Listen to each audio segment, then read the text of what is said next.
It is with tremendous pride that I gather us here this morning, and it's the end of a very long conversation that was begun many, many moons ago about trying to find a way to reduce energy use on campus to the point where our net carbon footprint and our net energy footprint become zero, that our impact on climate and our impact on the environment are effectively minimized.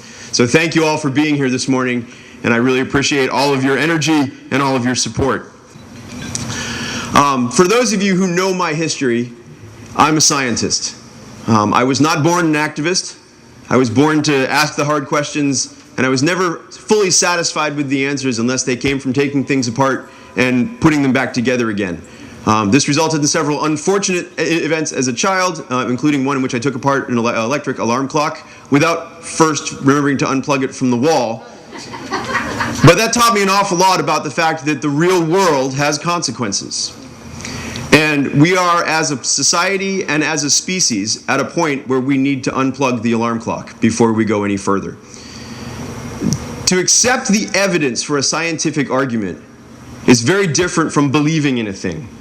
One does not simply believe in the fact that the climate is changing. One has to consider the argument, one has to consider the weight of the evidence, and one has to consider the statements made by people who are close to the discipline. Despite the political battle over this in the United States, the evidence is incontrovertible. We are at a point where we are changing the climate. With every action we take, with every watt of energy we use, with every ounce of petroleum we burn, we release carbon dioxide into the atmosphere. Carbon dioxide traps solar heat and retains it. There is no scientific argument over this. The evidence is clear. The reason I stand before you this morning is because my understanding of that evidence is so strong that it compels me to act on it. And I've bridged the divide between pure scientific observation and action. The best thing we can do, all of us, is to take individual and personal responsibility for our own signatures, for our own impacts. Better yet is to group together with the people with whom we work, the people with whom we play, and the people with whom we worship, and use the strength of those organizations to mitigate our collective impact. Singly, none of us can solve this problem, but together we have a chance of reversing the trend. The data are clear. We need to do this, and we need to do this now.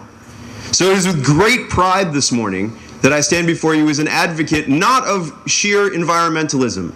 I am not going to blow anything up. I am not going to board any boats.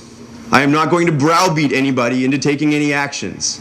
Instead, the emerging school of sustainability encourages us to find ways to work together, to find common pathways that benefit the triple bottom line of ecological responsibility, financial responsibility, and social justice.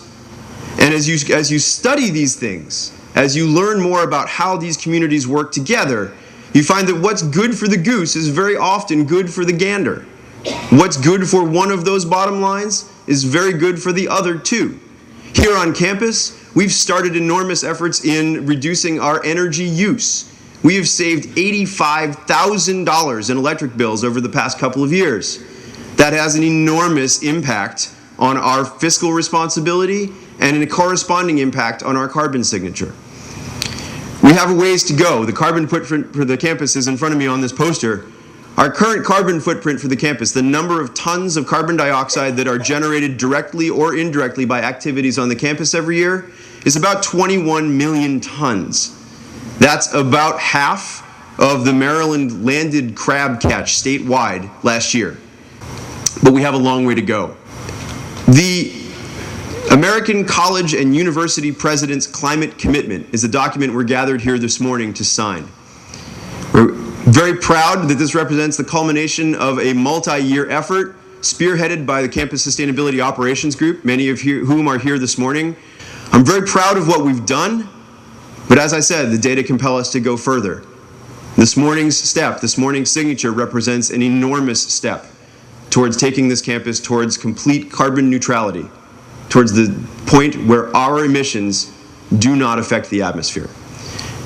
To explain a little more about the ACU-PCC agreement, and to actually sign the document. I'd like to introduce the college president, Dr. Barbara Viniar, and I'd like to welcome her to the stage and encourage her this morning in the courageous step that she is about to take. We joined 665 other colleges and universities across the nation in doing this. But in so signing, we will become the first community college on the Delmarva Peninsula to commit to climate neutrality.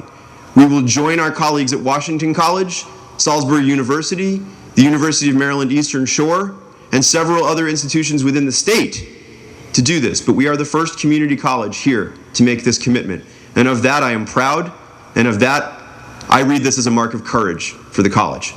Dr. Viniar.